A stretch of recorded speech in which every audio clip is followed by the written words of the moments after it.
말씀의 제목은 열재앙 가운데 이제 네 번째 재앙부터 시작되는 파리, 가축, 종기 이렇게 세 가지 재앙의 내용들을 살펴보겠습니다.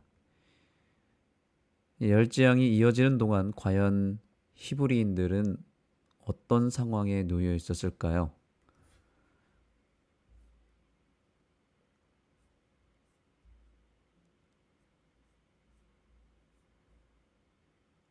여기 보시면 애굽인들이 고통을 받는 동안 히브리인들은 보호를 받았다. 실제로 더 이상의 재앙이 그들에게 영향을 미치지 않았다.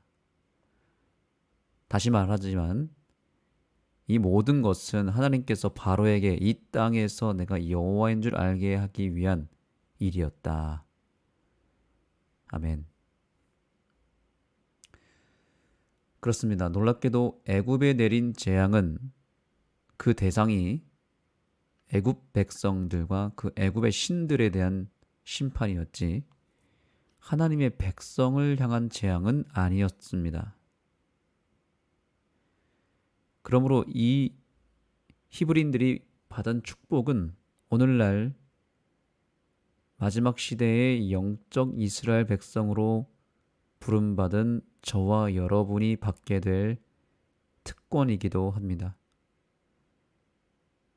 우리도 이 땅에 여전히 살고 있지만, 즉 영적 애굽에 살고 있지만 동일한 형편 속에서 동일한 재앙을 맞이하였지만 그 속에서 하나님은 당신의 백성을 보호하시고 지키신다는 확신을 우리 모두가 그 믿음을 갖게 되기를 간절히 소망합니다. 하나님이 여전히 우리를 지키고 계시고 같은 세상 환경 속에 살아가고 있지만 그래서 이 재앙이라고 하는 것들이 세상을 향하여 내리고 있지만 보이지 않는 하나님의 놀라운 손길이 있다는 것입니다. 표면적으로 봤을 때에는 그 재앙이 모든 사람에게 내리는 것처럼 보여도 하나님의 백성을 보호하시고 그 백성에게는 그 재앙이 내리지 않는 그런 보이지 않는 기적들이 일어나고 있다는 것을 우리가 믿어야 되는 것입니다. 물론 재앙이라고 하는 것에 영향은 받을 수 있고 그 재앙 때문에 실제로 피해를 볼 수도 있겠지만 그러나 그런 어떤 예외적인 상황들을 말하는 것은 아닙니다. 전반적으로 하나님은 우리에게 그러한 재앙을 피할 수 있는 은혜와 또 혹은 재앙의 한복판 속에서 그것을 견디고 이길 수 있는 능력을 우리에게 허락하고 계신다는 사실입니다. 그래서 우리로 하여금 결코 이 세상에서 똑같이 세상 사람들처럼 저주를 받고 망하도록 내버려 두지 않으신다는 것을 잊지 마시기 바랍니다. 그러므로 우리는 이러한 열악하고 고통스러운 상황 때문에 두려워하거나 원망할 것이 아니라 이 고난 속에서도 여전히 나를 지키시는 하나님의 능력과 그 사랑을 힘입어서 담대함을 가지고 세상을 이기고 세상 속에서 살아남는 백성으로 사는 것이 우리의 사명인 것을 늘 기억하게 되기를 소망합니다. 그런가 하면 이 재앙이 가속화되면서 바로 왕의 반응이 조금씩 바뀌게 되는데 드디어 바로 왕이 모세와 협상하기 시작합니다. 쉽게 말해 하나님의 재앙을 통해 하나님의 뜻을 따르는 회개의 기회를 바로가 얻게 되는데 그 회개의 기회를 안타깝게도 다시 놓치는 그런 장면을 보게 됩니다. 바로 왕이 사실 표면적으로 봤을 때는 회개하는 것처럼 보여졌습니다. 그런데 그 회개는 가짜 회개였습니다. 오늘 교훈의 말씀을 보겠습니다. 주께서 하시는 일을 깨달은 바로는 협상을 시작했다. 오직 애굽 땅에서 그렇게 하기를 허락했지만 하나님의 뜻을 따르기를 거절했기에 재앙은 계속되었다. 자, 여기 보니까 바로가 무엇을 했다고 말합니까? 협상을 했다. 바로 입장에서는 이것이 나름대로의 회개였을지 모릅니다. 그런데 하나님이 볼 때는 그것은 협상에 불과했습니다. 우리의 회개가 진정한 회개인가 아니면 가짜 회개인가의 하나의 시금석이라고 할 수 있는 기준점은 뭐냐면 그 회개가 포커스가 나를 중심으로 이루어지는 협상의 형태면은 그것은 가짜 회개입니다. 하나님과의 관계 속에서 우리가 어떤 조건을 달거나 여러 가지 원하는 내 필요를 하나님과 협상하듯이 하는 회개는 다 가짜 회개입니다. 그런데 바로가 바로 그런 회개를 한 것입니다.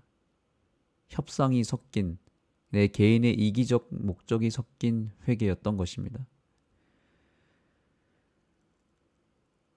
그래서 바로가 하나님의 백성을 보내겠다고 하면서 표면적으로는 하나님의 뜻을 따르고 회개하는 것처럼 보여졌지만 문제는 애굽에서 벗어나지 말라 그랬습니다. 애굽에서 벗어나지 말고 애굽 땅에서 하나님을 경배하라고 제안한 것이 문제였습니다. 하나님의 뜻에 전적으로 따르는 것이 전적으로 모든 걸 내려놓고 순종하는 것이 회개인데 바로는 지금 부분적 순종, 부분적 회개만 한 것입니다. 그래서 오직 애굽 땅에서 그렇게 하라고 허락을 했지만 여기 이 표현대로 하나님의 뜻을 따르기를 그러니까 온전한 순종을 하기를 거절했다는 겁니다. 진정한 회개란 무엇일까요? 그것은 죄악의 자리에서 완전히 옮기는 것이 회개입니다. 우리가 시편 1편의 말씀을 잘 기억할 것입니다.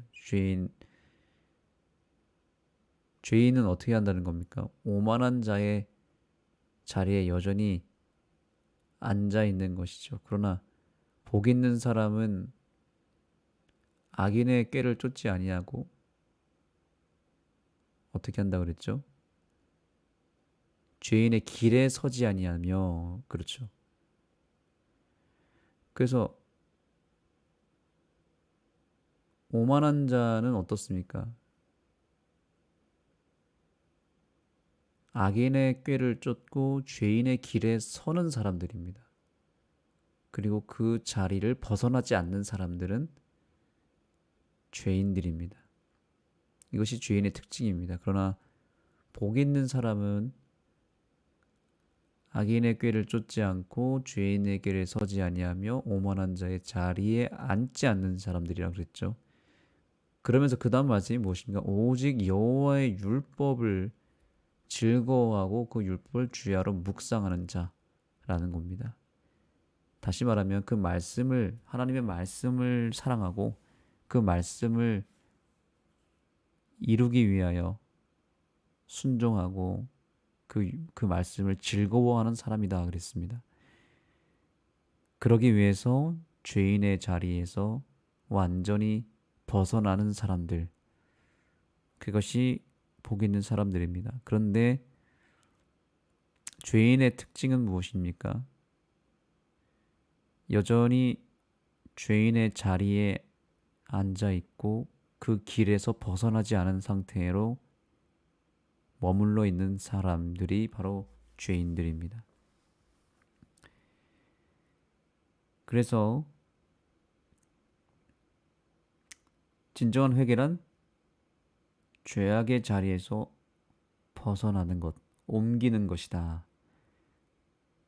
그런데 죄악을 상징하고 우상의 본거장이라고 볼 수 있는 애굽에 머물러 있는 상태로 온전한 변화와 회심을 일으킬 수 있을까요? 그렇지 않습니다. 하나님은 그렇기 때문에 애굽에서 나와서 광야로 가라고 했습니다. 거기서 나가라 그랬습니다. 애굽에 절대로 머물라고 하지 않았습니다. 그런데 지금 바로 왕이 제안한 것은 무엇입니까? 애굽에 머물면서 하나님을 섬기라는 것입니다. 그냥 단순히 방향만 틀고 그 자리에 머물러 있는 것은 회개라고 볼 수 없습니다. 방향을 트는 게 목적이 아닙니다. 방향을 틀었다면 이제 그 방향을 향해서 그 자리를 떠나야 되는 것입니다. 방향을 틀어서 목적지로 향하는 것이 진정한 회개이죠.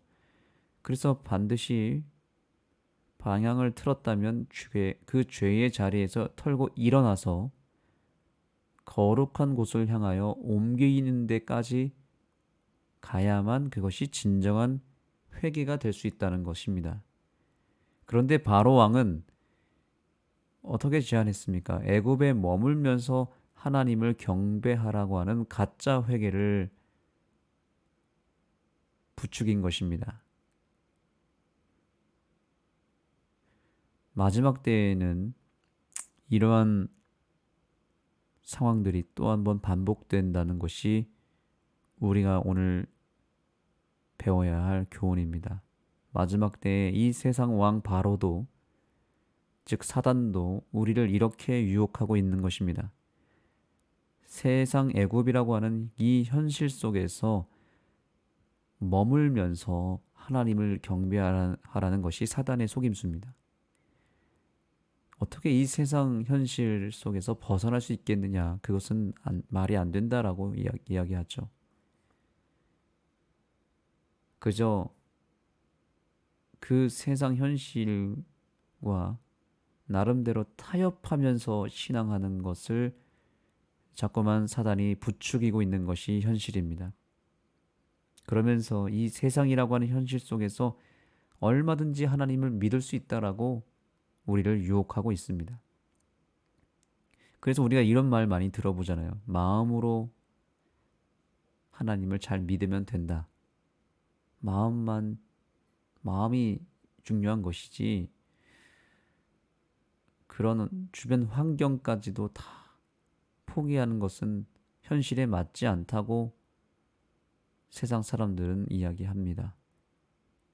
그래서 열심히 마음으로 잘 믿고, 마음으로 순종하고, 마음으로 기도하고 예배하고, 그러니 열심히 그저 교회 잘 다니면서 예배만 드리면 되지,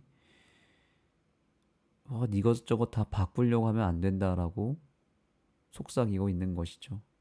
그렇게 속삭이면서 결국에는 우리로 하여금 오랫동안 머물러 앉아 있었던, 눌러 앉아온 그 죄악의 자리를 떠나지 않게 만들고 있습니다. 그 죄악의 자리를 털고 일어나서 떠나는 결단이 우리에게 필요한 것인데, 그 결단을 하지 못하고 자꾸만 그 죄의 자리에 머물게 만드는 것이 바로 가짜 회개의 형태인 것입니다. 그래서 오늘날 타락한 기독교인들의 형태가 어떻습니까? 믿기만 하면 되지, 믿으면 된다, 믿기만 하면 끝이다라고 이야기하면서 애굽의 즐거움과 애굽의 안락함의 자리에서 벗어나게 만들지 않습니다. 벗어나려고 하지 않습니다. 그렇게 세상과 단절하고 세상을 떠나는 것은 불필요하다고 여기며 여전히 애굽에 머물도록 만드는 것이 사단의 전략인 것입니다. 그래서 수많은 기독교 안에서 회개의 운동은 벌어지고 있지만 그것이 그저 감정적 회개에 머물거나 그저 가짜 회개, 가짜 부흥의 역사로 머물고 있습니다. 그런데 그들의 눈물로 회개하고 마음으로 회개는 했지만 정작 삶의 변화는 일어나지 않고 여전히 죄악의 자리에서 머물고 있으니 아무런 변화와 개혁과 그런 내려놓음이 없이 마음으로만 회개하고 마음으로만 뉘우치고 그렇게 부분적인 순종과 부분적인 회개만 하고 있는 것입니다.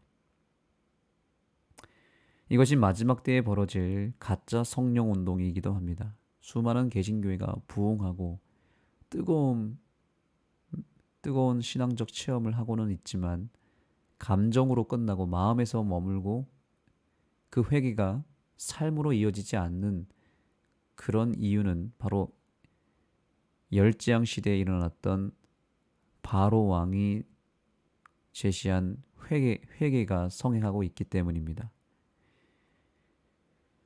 그래서 마지막 때가 되면 이러한 가짜 성령 운동이 먼저 일어날 것이라고 예언하기도 하였죠. 오늘날의 기독교의 변질된 부흥과 회개의 역사가 일어나는 것은 바로 그 애굽 시대에 일어났던 가짜 회개의 반복된 역사인 것입니다.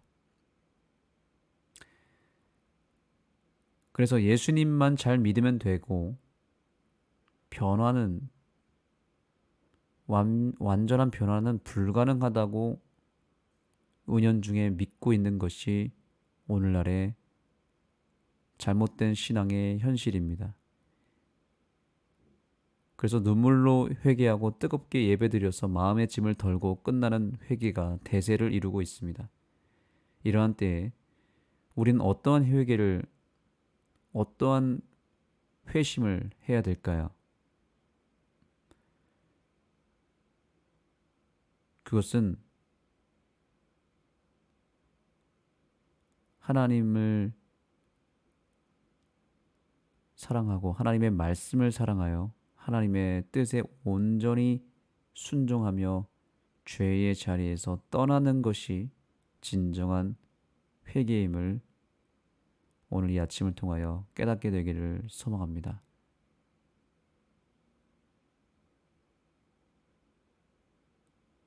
여전히 애굽의 즐거움과 애굽의 세속적 가치에 머물면서 몸과 마음은 이미 애굽에 다 빼앗긴 상태로 그저 교회만 왕래하는 가짜 부흥과 가짜 회개의 역사가 먼저 일어나고 있었습니다. 그래서 오늘날의 기독교회가 마치 부흥하는 것처럼 보여졌지만 그 현실은 참담하기 그지없습니다. 왜냐하면 기독교회에서 진정한 부흥이 잘 일어나지 않았기 때문입니다. 저와 여러분이 섬기고 있는 이 재림교회에 하나님께서 요구하시는 참된 부흥의 역사는 무엇일까요? 그것은 바로의 회개가 아니라 모세의 회개입니다. 모세의 회개를 하나님은 기다리고 있습니다. 모세가 이끄는 이스라엘의 회개가 우리 재림교회를 통해서 반복되기를 기다리고 계십니다. 그것은 어떤 회개인가요? 예수님께서 말씀하신 대로 내 자리를 털고 일어나 가라 라고 하시며 다시는 죄를 범치 말라 라고 하셨던 예수님의 말씀에 순종하여 실제로 우리가 죄악의 자리를 털고 일어나서 그 자리에서 벗어나는 것, 이것이 오늘 우리가 꿈꿔야 될 회개입니다. 그리고 하나님의 뜻이 머무는 자리로 내 모든 삶이 옮겨지는 진정한 회개가 저와 여러분의 삶 가운데 임하게 될 때 그것은 참된 부흥이 될 것이고 우리를 뒤흔드는 사단의 공격을 무력화하는 능력이 될 것입니다. 그러므로 오늘 이 아침 우리는 다시 하나님의 뜻을 향하여 말씀을 의지하여 순종의 길을 선택하게 되기를 소망합니다. 여기 이 말씀을 기억하시기 바랍니다. 우리가 하나님의 뜻을 따르기를 거절할 때에 여기 이 말씀대로 재앙은 계속 될 것입니다. 하나님은 우리가 참된 회개를 통하여 진정한 변화를 통하여 재앙으로부터, 이 세상 마지막 때에 벌어지고 있는 재앙으로부터 보호받고 벗어나기를 진심으로 원하고 계십니다. 그러므로 진정한 회개는 우리를 구원하는 능력이 되지만, 가짜 회개는 하나님을 믿고 살아간다 하더라도 가짜 회개를 통해서는 재앙에서 벗어날 수 없음을 기억하시기 바랍니다. 기도하시겠습니다. 하나님, 오늘 우리에게 주신 이 귀한 말씀을 통하여 참된 회개를 우리에게 알려주셔서 감사합니다.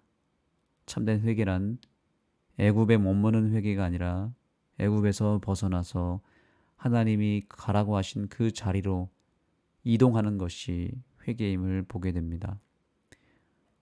말로만 회개하고 마음으로만 회개하면서 여전히 우리의 삶은 애굽에 머물고 있다면, 우리의 마음이 여전히 애굽 세속의 가치 속에 빠져 있다면 그것은 회개가 될 수 없음을 보게 됩니다.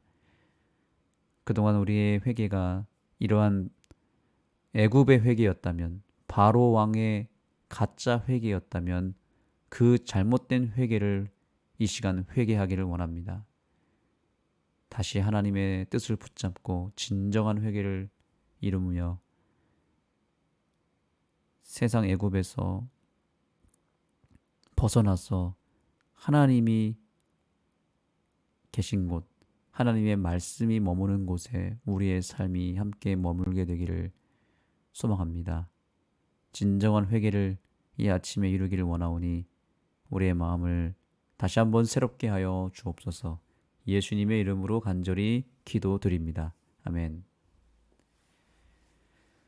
이제 다시 개인 기도하도록 하겠습니다. 오늘의 기도 제목은 바로 가짜 회개가 아니라 진짜 회개가 우리의 삶 속에서 이루어지도록 간구하시며, 개인적인 기도 제목과 함께 기도하겠습니다. 그래서 오늘 이 아침에 우리의 회개가 바로 왕의 회개가 아니라 모세의 회개, 이스라엘의 회개가 되기를 간구하며 주님 앞에 기도로서 나아가겠습니다.